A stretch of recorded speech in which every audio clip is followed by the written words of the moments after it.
It's Brian Preston, the money guy. It's okay to not 100% win if you don't 100% lose. And I think I don't remember, it might have been Vinyl, but it was someone in the chat said a little bit earlier in the show, they said, hey, it's okay if the other guy makes a little bit of money. That is essentially this idea. When we go to a negotiation, it's okay if both parties win. A win-win is exactly that thing. I think that financial mutants really struggle with this one because we think in every transaction, in every negotiation, in every interaction, I have to get 100% top line maximum value.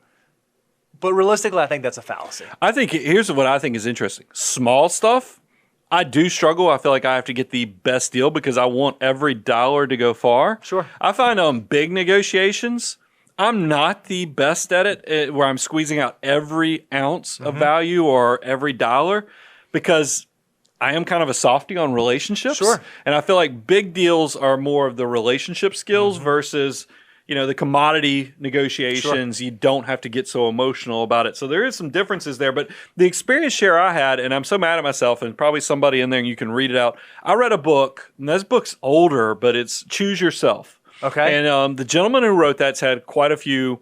He's an unlikely success story by his own accounts. And he talks about all these multiple things he's gone on. But one of them was he was writing like this blog. He was writing other things. Well, the street.com came around and was interested in buying it. And he got lambasted for the deal he did because he sold like half of his blog to the street.com for practically nothing. And everybody's like, you're crazy. Insane. You did a horrible deal on that negotiation because you gave almost half of your company away for really very little money.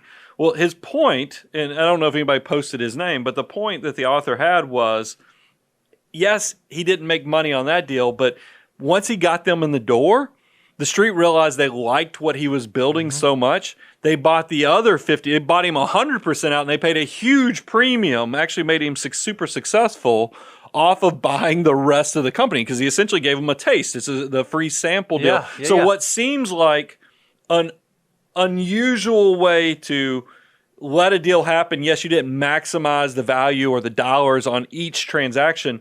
Just getting a win and being where you want to be might be setting yourself up for tremendous success on something else. Yeah, we had a dear client of ours who he always used to tell us, boys, you don't ever know when you've worked your best. You never know when you've done your best day's work. I think that's true in negotiations. You never know in what negotiation, or maybe you don't get 100% of what you wanted, but you get 80%, and that other person has a solid win too. You don't know how far that could take you later on. You don't know when that relationship, it's just what you said, it's all a relationship thing. You don't know when that might come back around. And remember, if we think about the decision matrix, we're aiming for the sweet spot. Well, if you are in the sweet spot, odds are both parties are getting something that they want. They are arriving at that conclusion. That's okay. It does not have to be you win and I lose. It can be we both win, and that's okay. Well, there's also a time element here. I mean, you and I talked about this, Bo, is I think a lot of times if you're looking at the big deals and you ask, because we hear about intrinsic value. I think as anybody who follows, Benjamin Graham, Warren Buffett, those type of things, you're like intrinsic value. I want to get the purchase price as close to intrinsic value. But I think there's another element that often gets overlooked. Are you thinking short term or are you thinking long term on where this values going? I mean, because if this is something, yes, you might not be getting the perfect price for the next 18 to 36 months, but you plan on owning this thing for the next 10, 15 years.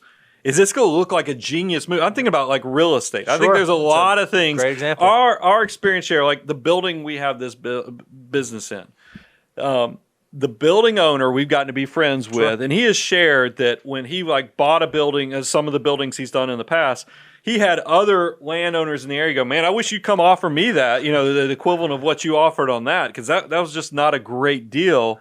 And he says, just let enough time go by, and then he wishes he could have bought every one of them for that same price. There is something amazing of thinking long term where if you understand if the value's static, I think you have to be very serious of measuring twice, cutting once. But if you're jumping onto something that's appreciating rapidly, I think you're playing horseshoes more than you're playing darts, where you're trying to nail the center of the target. Now, one thing where I have seen this played out, and I don't know if we even want to talk about this. We didn't talk about it in show prep, but it just kind of hit me because some of the chat items coming in.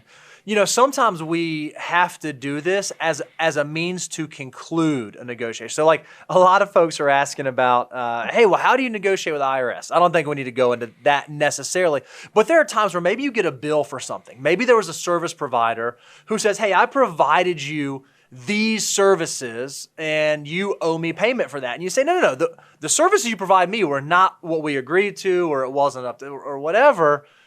If you get in that battle where I'm not going to pay you anything and they're saying, no, you're going to pay me all of this, it can get real ugly, real nasty really quickly, where maybe the correct answer is arriving at some sort of middle ground, where maybe I don't get out scot-free, but they also get some of that financial remuneration.